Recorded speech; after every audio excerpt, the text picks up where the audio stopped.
Il y a quelque temps, dans les mémoires de Restal, j'ai proposé le sujet vie ou vide mentale.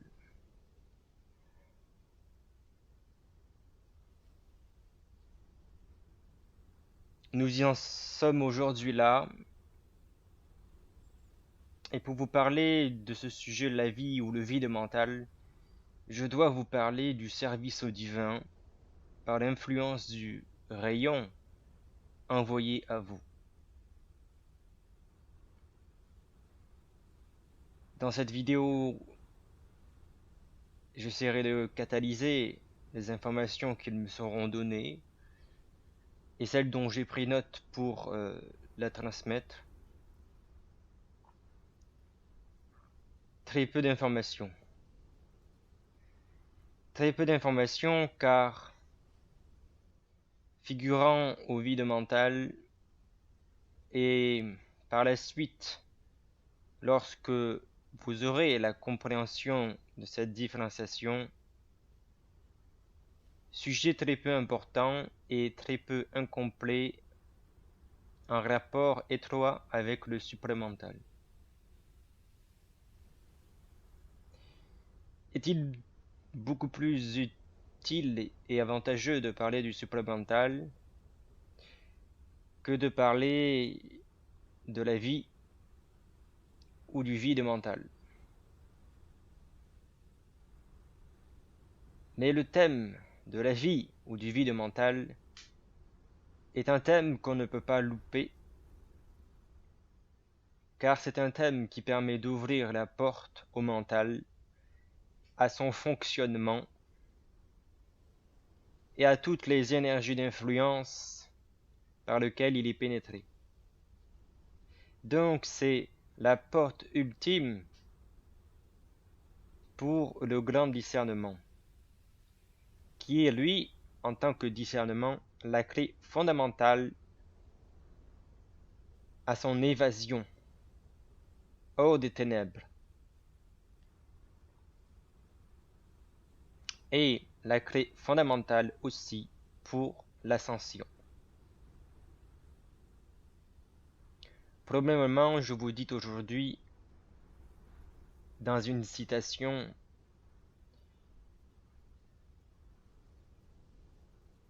celui qui vient est là, sur le seuil de votre temple, et son accueil dépend de votre occupation.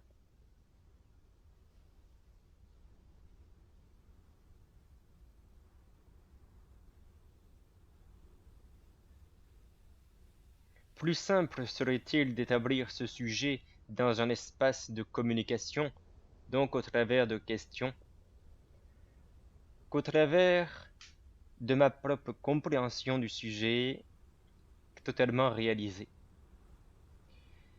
Lorsque nous réalisons un sujet, naturellement la vie passe à autre chose, le processus de l'évolution continue et l'attachement à la réalisation dernière n'est plus. L'attachement à une quelconque réalisation est en défaveur de l'évolution, car c'est la perpétuation ou la perdition même de l'éveil en lui-même.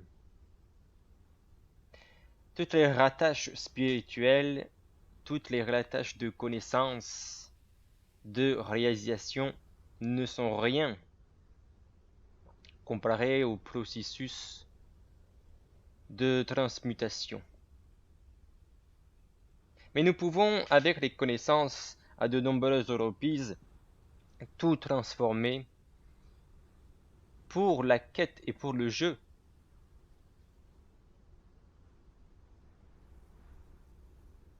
de la continuité. Cette perpétualisation n'est qu'affaire de forces astrales et non cosmiques.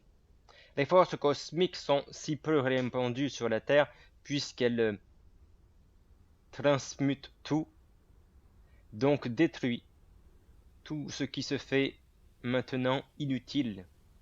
au sein même de la psychologie d'un individu comme au sein même de la création de la matière.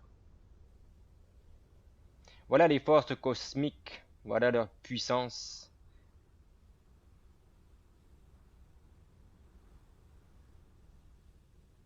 L'ascension est uniquement individuelle et non personnelle, mais se créant sur la base de la prépersonnalité.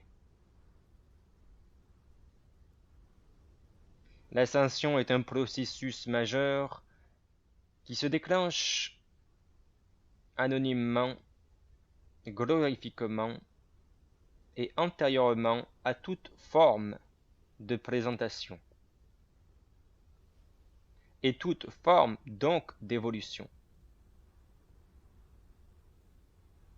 L'ascension est, c'est qu'on pourrait dire, l'engagement de l'évolution.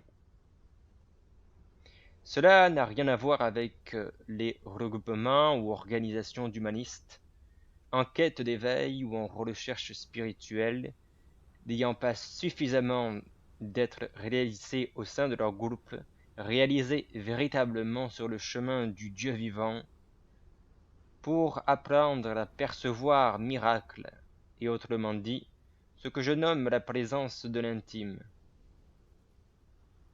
Seul dit un initié peut résister aux forces de subjugation d'une créature qui jouerait à le berner avec des pouvoirs, sorte de poudre aux yeux, de force astrale, comme de la télépathie, de la médiumnicité, quelconque autre pouvoir ou de la résistance corporelle par exemple.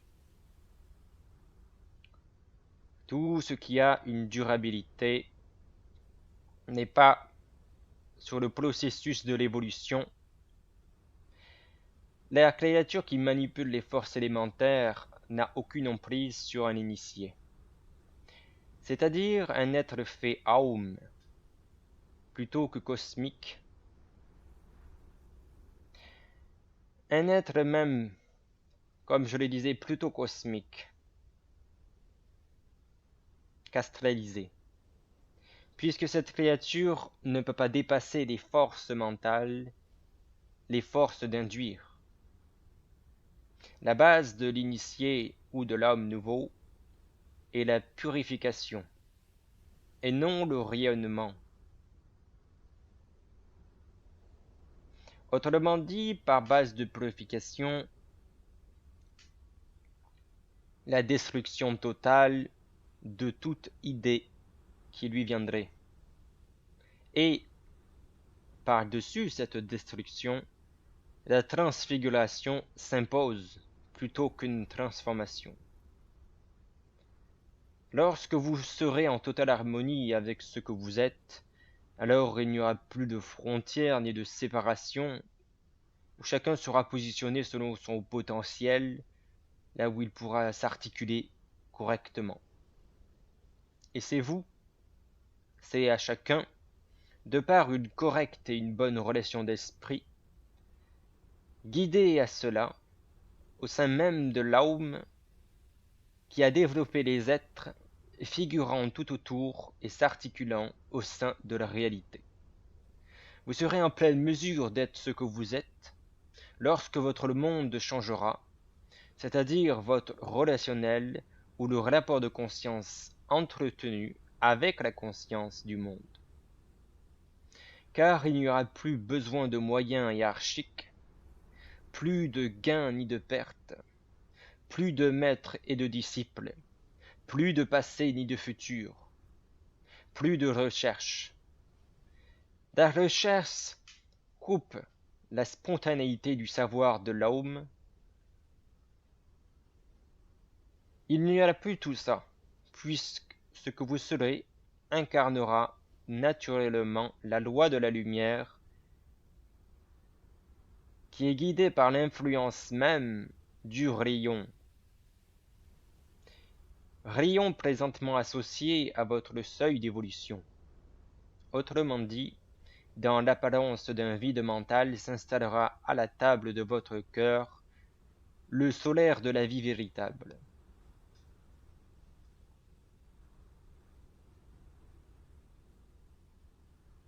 qui appartient à un rayon est comme un relais d'énergie, sachez-le.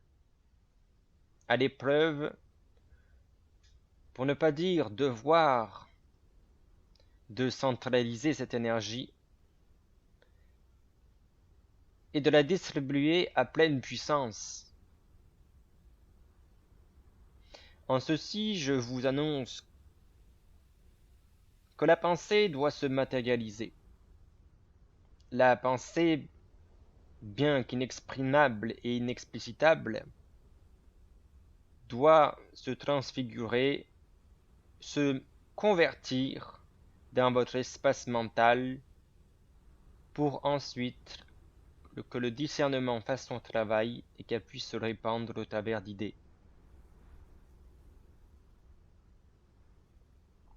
C'est lorsque vous entreprendrez ce don et unique là que vous serez alors consciencieux sur le fait d'être en permanence guidé. Là est le principe même de la vie. Et dans ce principe de la vie, il y a 7 rayons divins. Autrement dit, ce que les gens appellent les 7 flammes originelles, les 7 qualités ou accréditements divines issus de la puissance ultime.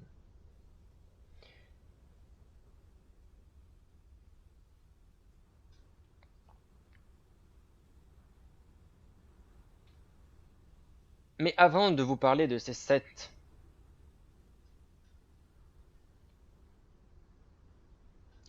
rayons, de ces 7 flammes, je dois vous parler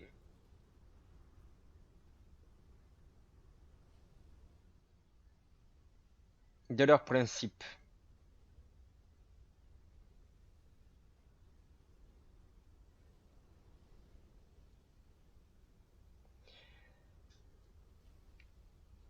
Votre corps et sa corpulence est identique à l'extériorité que vous pouvez percevoir.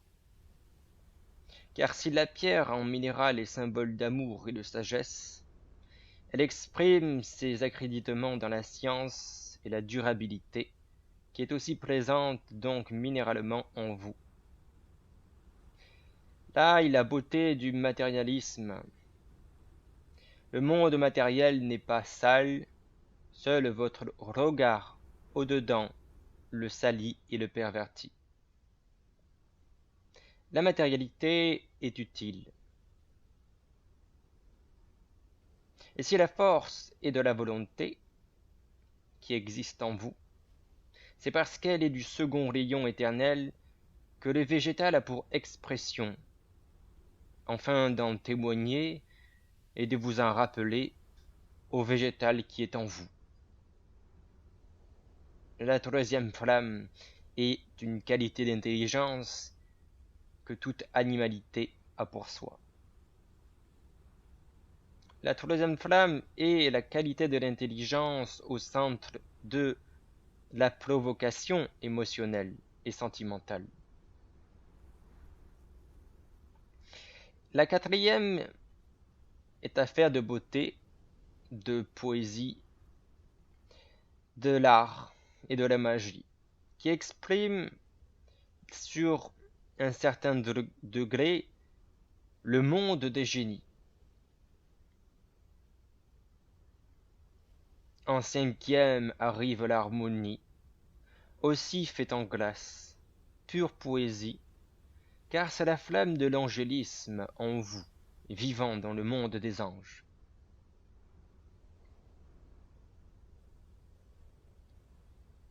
En sixième, bien sûr, est ce que l'on pourrait nommer la foi ou la dévotion, car pure marque angélique.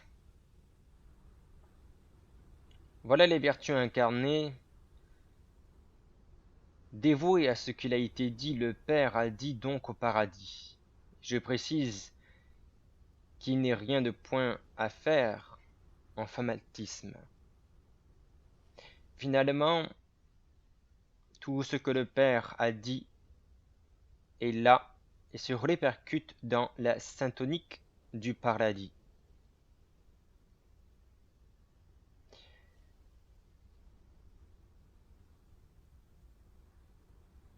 Et finalement, la septième flamme pourrait incarner les lois universelles, autrement dit la loi divine, autrement dit les lois de l'esprit.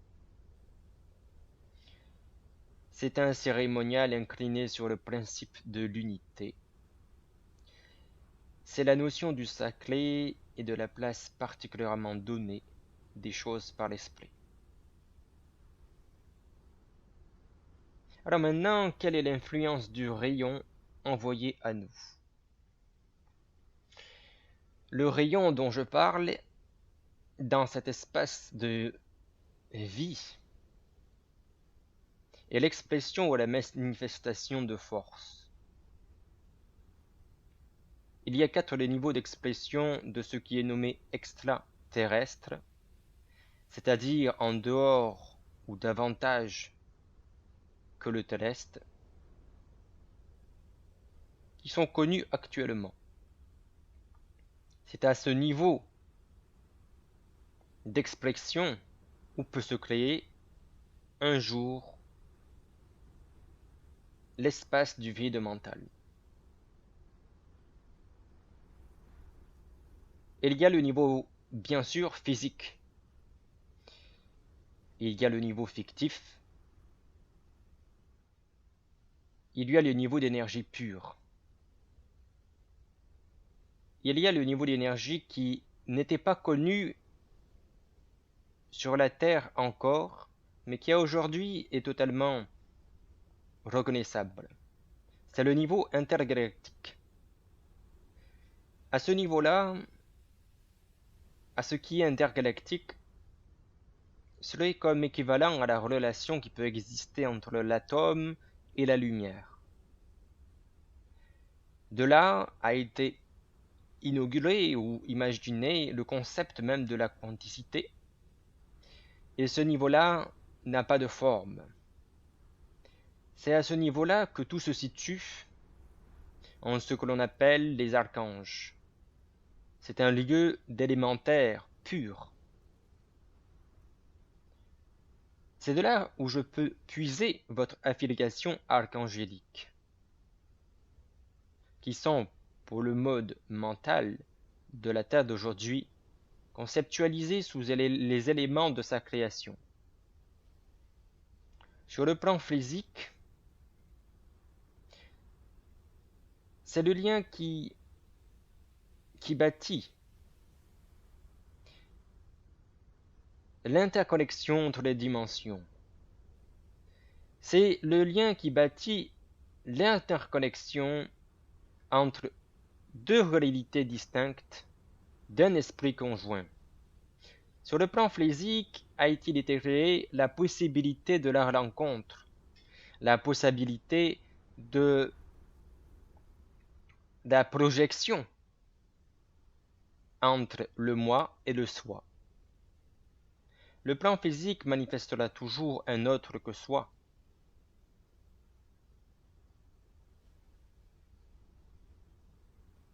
Ensuite, sur le plan fictif, il eût été bâti le lien des idées qui, si ces forces veulent faire entendre,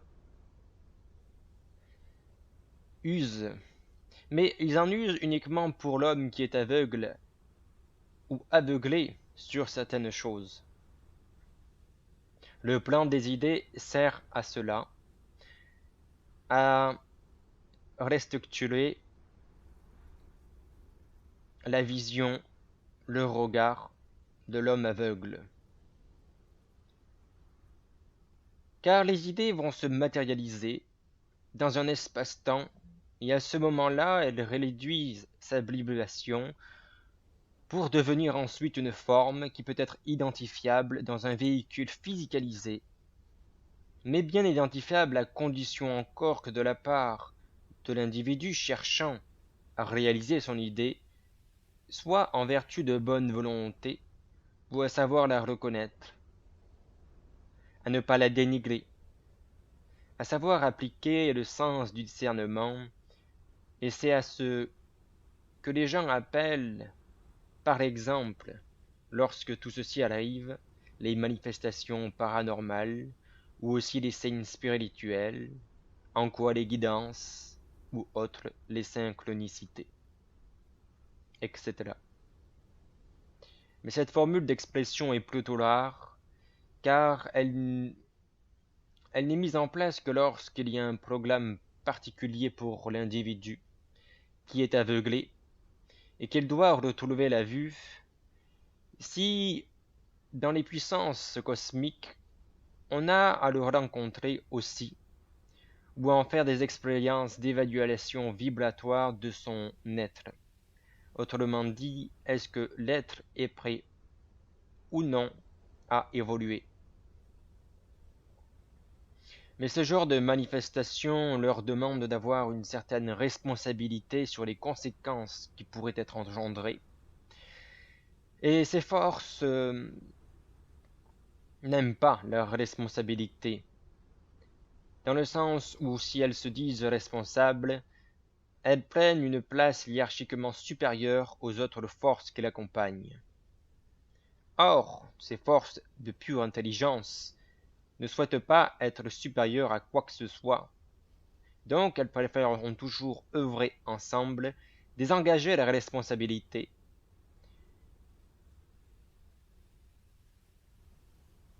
Donc passer par le plan du fictif, le plan des idées. Et pour vous orienter à ce que vous fassiez ce qu'il faut.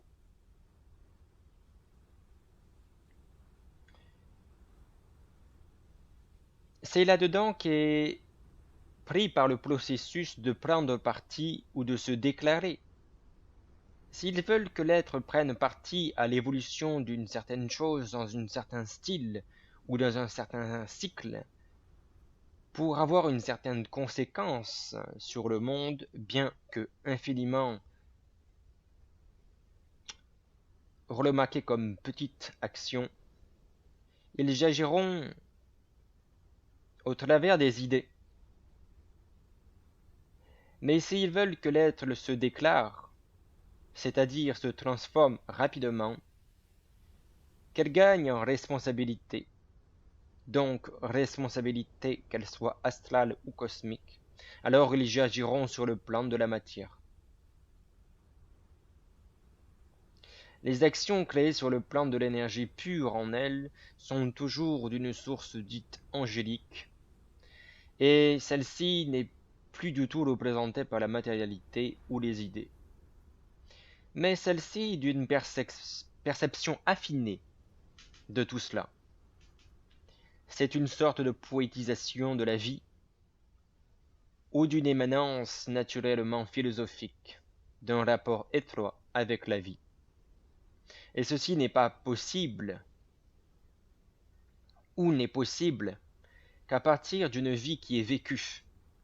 C'est-à-dire que tout ceci doit se produire uniquement si l'être a atteint un certain seuil de sa propre maturité pour s'engager et avoir désengagé beaucoup de processus bloquant son évolution.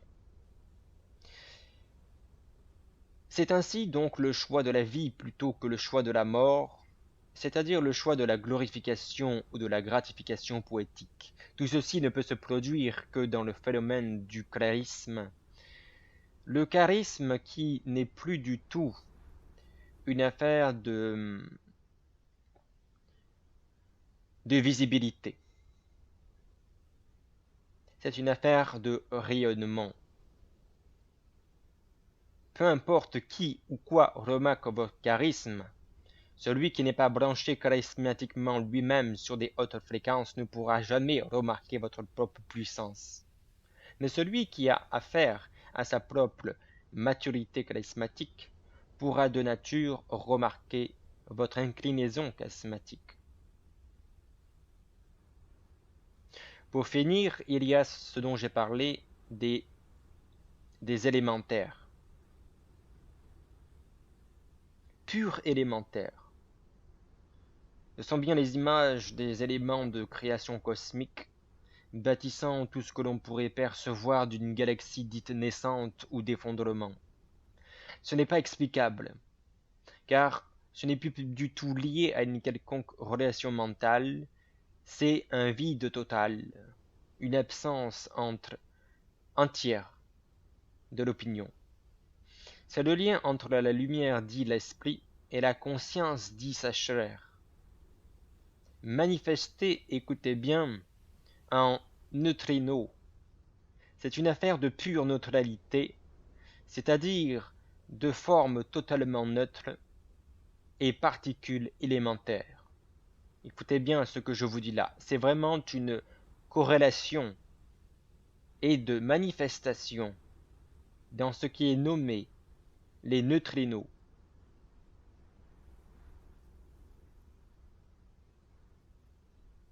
Les neutrinos sont une forme, comme je l'ai dit, totalement neutre. La conjoncture même entre la lumière et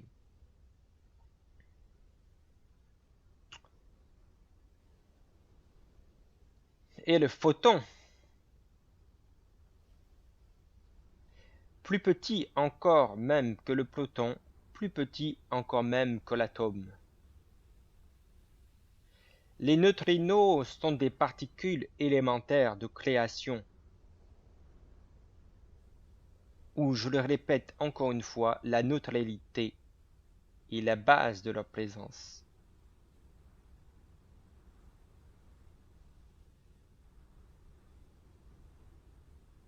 Ce sont les archanges.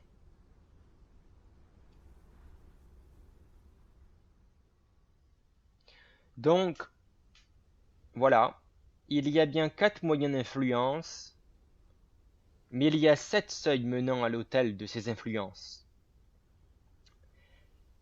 Ces 7 seuils menant à l'autel de l'influence sont, pour le premier, l'amour et la sagesse, autrement dit, la pierre. La pierre qui est à la fois matérialisée comme la roche, la fondation de la nature, mais aussi votre corps physique, qui sont représentatifs de l'amour et de la sagesse. Vous ne pouvez pas naître dans votre corps physique si vous n'êtes pas conçu par amour et par sagesse. Si vous êtes construit par amour, sans amour et sans sagesse, vous êtes complètement déphasé, vous êtes déformé. Non pas physiquement, quand bien même tout ceci ça peut arriver, mais vous êtes déphasé et incomplet dans le processus même de votre existence.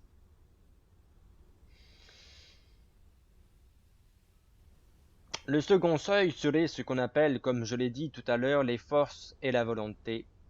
C'est le monde végétal qui sommeille en vous. Le troisième, c'est l'intelligence, c'est le monde animal. Le quatrième, c'est la beauté et l'art, autrement dit construit par le royaume de la magie, le royaume des génies. Le cinquième, l'harmonie, la poésie, autrement dit construit par le royaume de la glace, le royaume des anges. Le sixième, la foi et la dévotion, royaume d'archanges, royaume de pureté, qui n'a aucun rapport avec la procédure du fanatisme. La foi et la dévotion sont un atout complètement sacré. Foi et dévotion en quoi? En le pur esprit. Mais à partir, comme je l'ai dit, d'une forme totalement neutre, sans aucune opiniâtreté, sans aucune conception de connaissance, mais par un savoir inné qui, de par lui-même déjà, crée votre plan de réalité. Le septième, pour finir, c'est les lois divines, la loi de l'esprit, le sacré, le cérémonialement incliné sur l'unité ou l'unicité totale.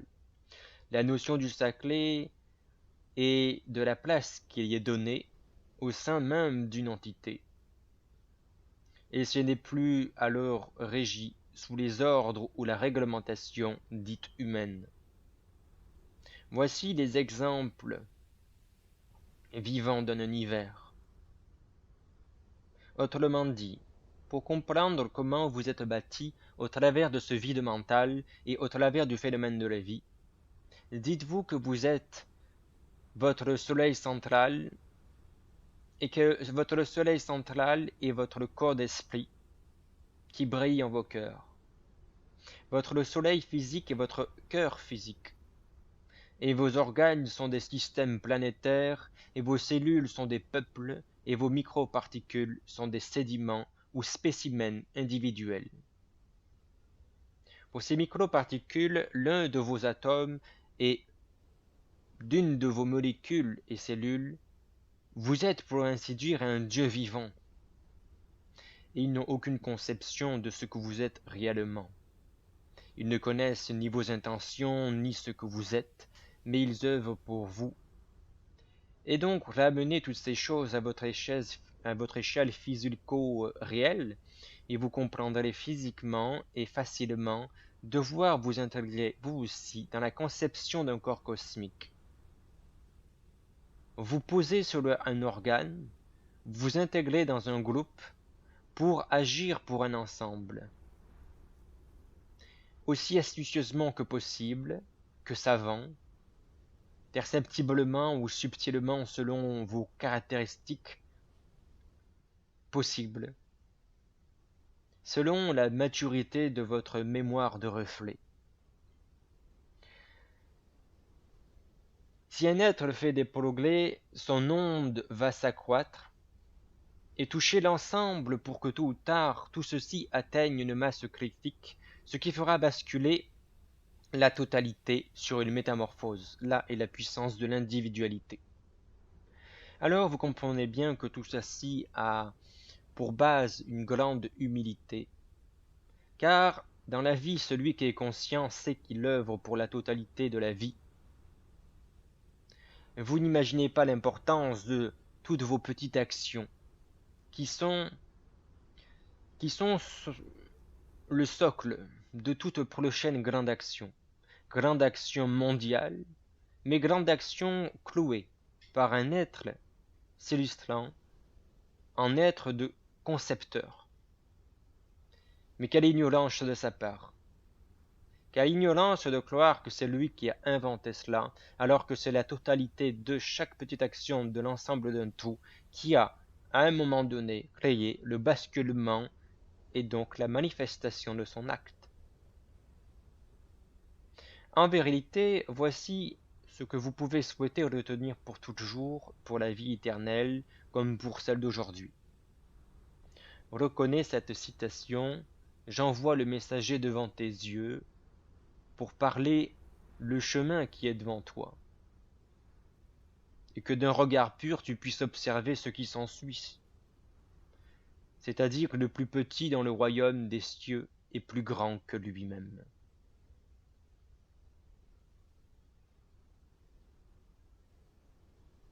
Il n'y a aucun jugement à porter, en vérité, il n'y a qu'une affaire de savoir jauger. C'est une grande clé que je ne cesse de restituer depuis que je l'ai écrite dans le parfum du Christ.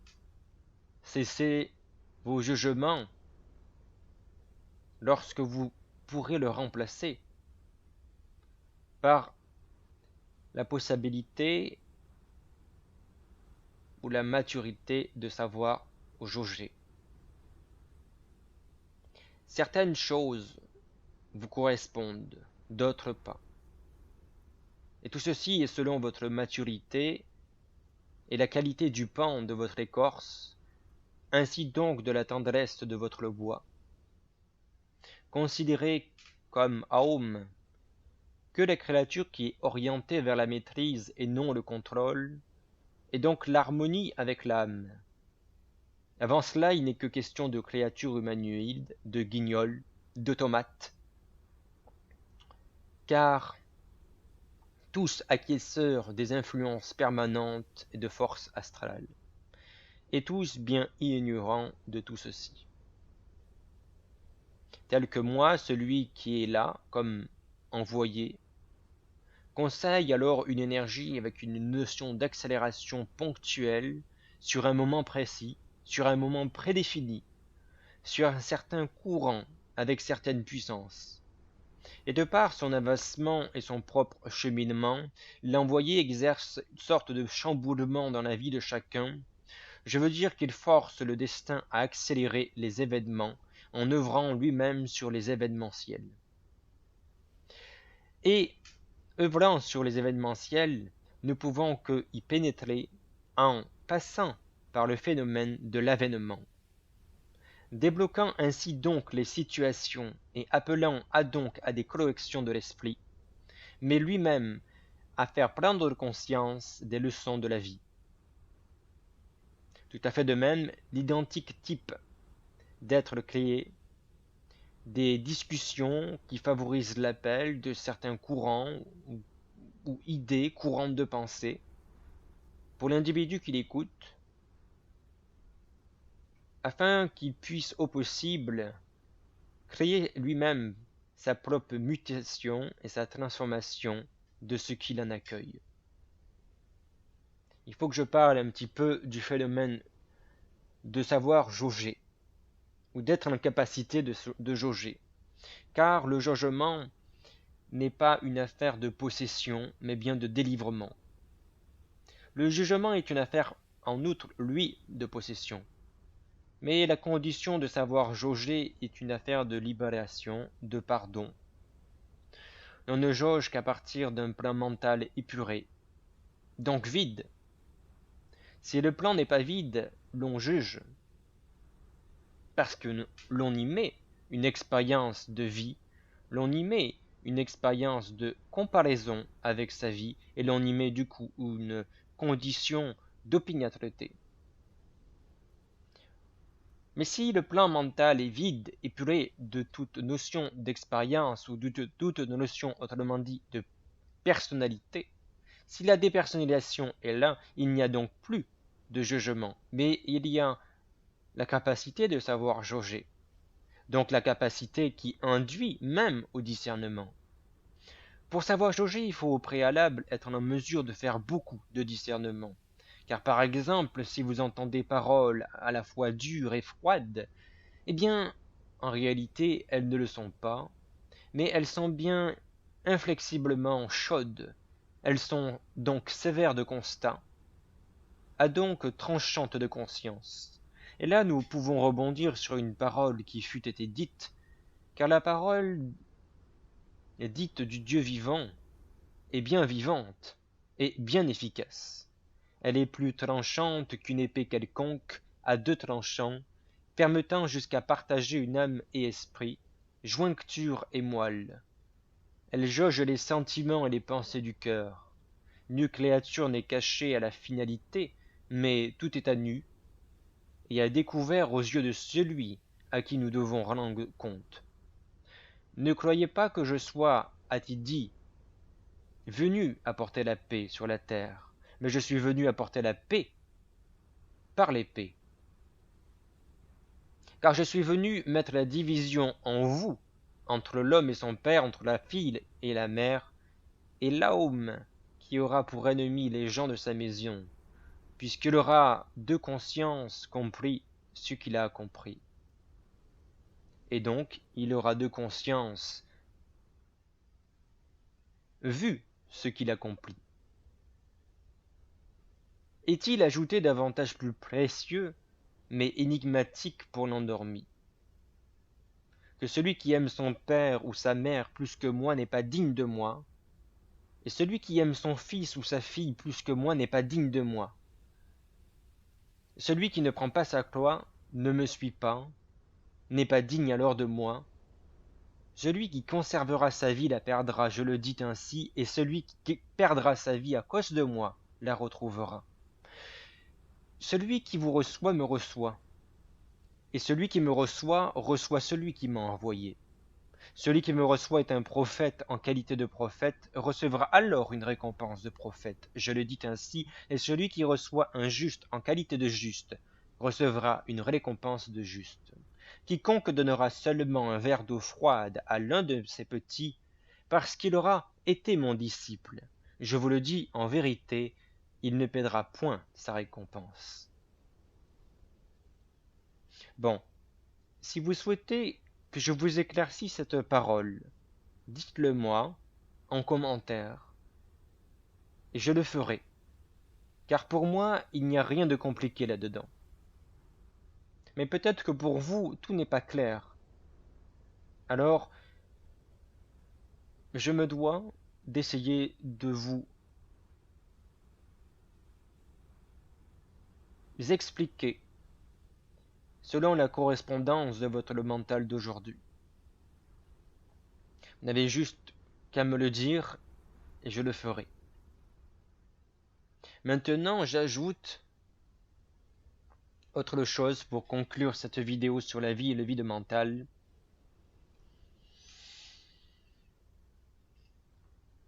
Par la vie, l'on pourrait être appelé à être aspiré par les saints, c'est-à-dire être endoctriné à leur figuration. Mais par le vide mental, l'on peut tout à fait être inspiré de leurs dons et non plus aspiré par ce qu'ils sont. Inspiré de leurs dons pour apprendre à entendre le Saint des Saints, ou autrement dit, le maître de la centralité en soi. Une fois centré et donc guidé par son intimité, ses sensibilités et sa propre philosophie qui est maîtrisée, l'on peut, s'y souhaiter encore une fois selon notre bonne volonté, aider les autres, mais qu'à condition de tout cela, puisque nous sommes, à condition de cela, appuyés par une puissance de l'intime, qui œuvrant et qui parlant au travers de notre intimité. Il n'est pas évident, certes, de faire une ascension, et c'est pour ça que je prends le temps de vous en parler, et d'essayer d'éclaircir en détail la chose en elle-même. Peut-être même tellement de détails qu'il vous est très compliqué d'en comprendre le sens, mais qu'il vous ait donné l'occasion ultime de méditer, ou autrement dit d'étudier, ou autrement dit de vous concentrer sur l'énergie et sur les informations énergétiques qui vous sont délivrées.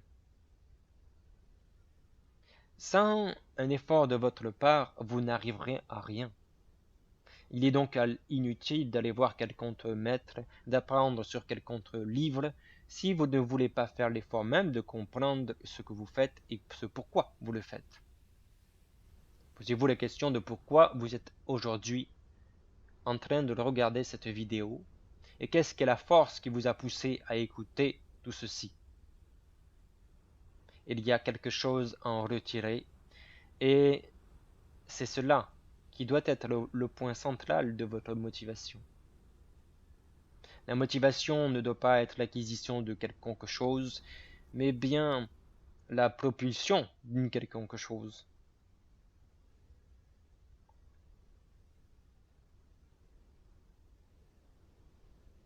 Donc, il n'est pas évident de faire une ascension, c'est clair. Et tout le monde le sait. Parce que peu, véritablement, d'entre nous peuvent emprunter le sentier qui a vraiment été donné. Le sentier qui n'a pas été, du coup, détruit, usurpé, caché. Caché non pas par cruauté ou par méchanceté ou par un quelconque désir de l'humanité, mais caché par le fait de ne jamais avoir cessé de semer par-dessus.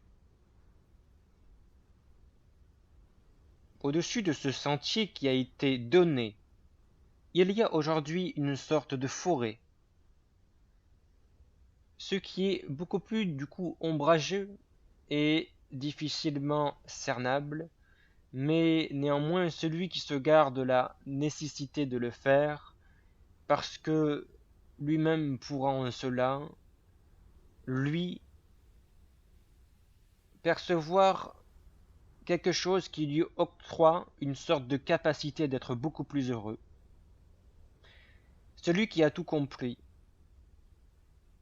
parce qu'il sera engagé sur ce chantier. Le chantier d'aller découvrir et d'aller observer le sentier. le sentier qui apparemment est ombragé. Alors je ne vous parle pas là des ténèbres, je ne vous parle pas là de la magie noire, je vous parle là de ce dont personne ne parle, mais que vous savez au fond de vous. Moi je suis là pour vous donner ces clés dont personne ne parle, ou si peu d'entre nous, au cours des millénaires, ont évoqué le sujet. Ce sont des choses qui ne sont pas explicables, qui ne sont pas euh, qu'on ne peut pas enseigner, mais qu'on peut témoigner et qu'on peut par la suite déléguer. Ce sont affaires de mystère et non pas de secret.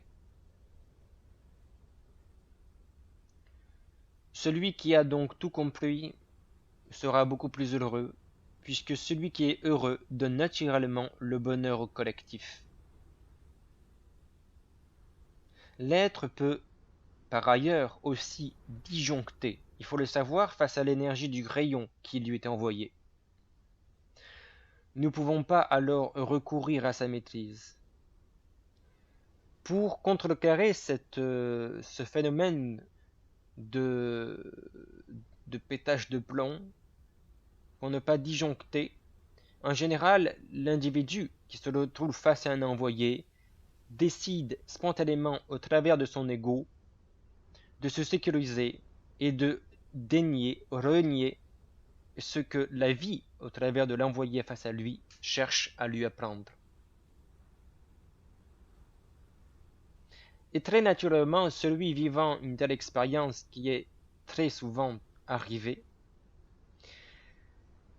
se rabattra rapidement sur un processus d'infantilisation, aller de rire sur des choses stupides, mais qui lui permettent de se désengager émotionnellement du pas à effectuer. Il rigolera sur des choses qui n'ont que peu de sens, sur même des gestes qui apparemment peuvent lui créer des marques sur le corps. Il rigolera de son ignorance et de l'idiotie partagée collectivement.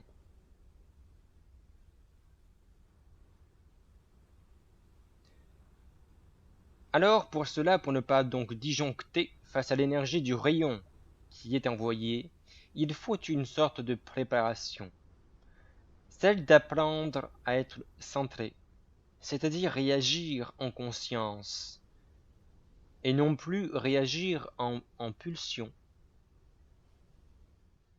Celui qui réagit en conscience commence à agir réellement.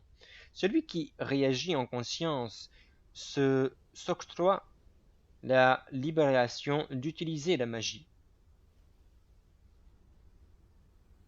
C'est-à-dire d'avoir aussi un regard sur le nous ou sur le soi, et non plus sur le moi. Celui qui a pour but d'orienter l'être à réagir de la façon suivante, s'orienter vers la gestion des corps, qui ont envie de répondre naturellement à la sollicitation, à l'impulsion, car la gestion devra faire appel à ce que l'être demande selon la puissance de l'âme, ce qu'il a à faire. Sorte de conscientisation que l'ordre du ressenti n'est qu'une sorte de traduction, ne se devant point d'agir en reflet, avec tout ce qui leur arrive, mais de rehausser, ou alors de transmuter tout cela avec bon accueil et conseil de l'âme.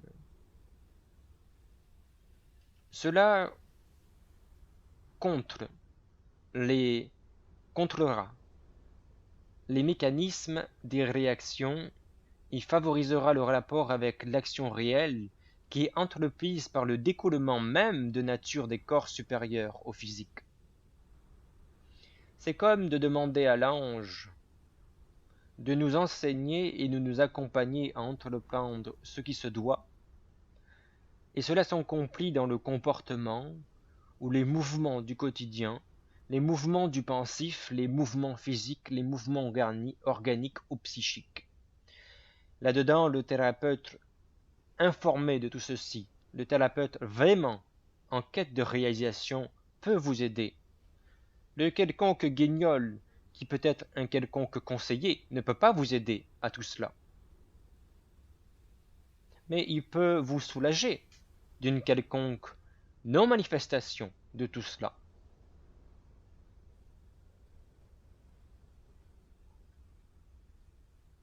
Et tout ceci pour ainsi dire qu'avec tout ça, vous passez donc de la spiritualité à la conscience de l'esprit, qui prépare à la communication, s'établissant elle-même pour une communion et un affranchissement alors du passé. Autrement dit, la désillusion vis-à-vis de l'ésotérisme, ou la désillusion aussi vis-à-vis de l'histoire, est donc une proposition vers l'ouverture du supramental. Et nous verrons le supramental dans une prochaine vidéo. Qui est derrière le supramental? Qui est-ce? Et de quoi il en retourne? Un supramental permettant le dépassement du vide mental.